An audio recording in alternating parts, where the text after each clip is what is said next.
In this video, I'll walk you through how I diagnosed and fixed a P0700 transmission control system meal request issue. I'll also explain the steps in detail so you can better understand how to approach a similar problem. The customer brought their vehicle in, saying the check engine light was on. The first step was connecting a scan tool to check for diagnostic codes. The scan revealed P0700, which doesn't pinpoint a specific problem, but indicates that the transmission control system requested the check engine light. This meant I needed to dig deeper. I started with a visual inspection of the transmission fluid.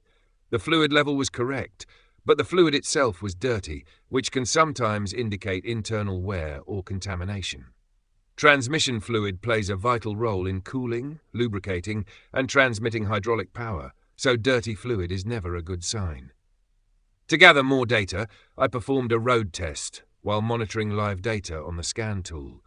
During the test, I noticed that the transmission slip speed parameter was exceeding the manufacturer's specifications.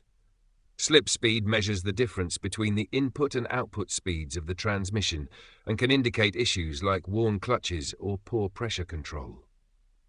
The next step was to test the line pressure inside the transmission.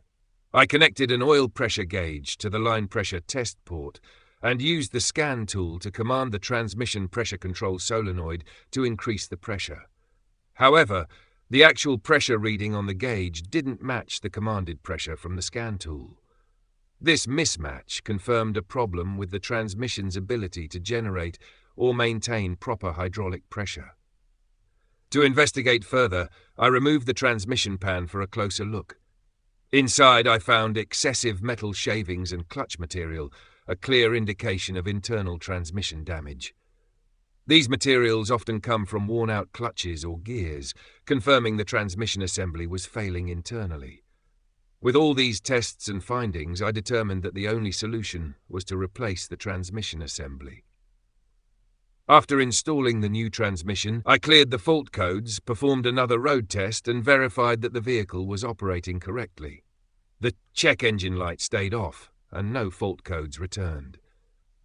This case shows the importance of a systematic approach to diagnosing transmission issues. By combining visual inspections, road tests, and detailed pressure checks, you can confirm the root cause before committing to a major repair, like replacing a transmission. I hope this explanation helps you understand the process better.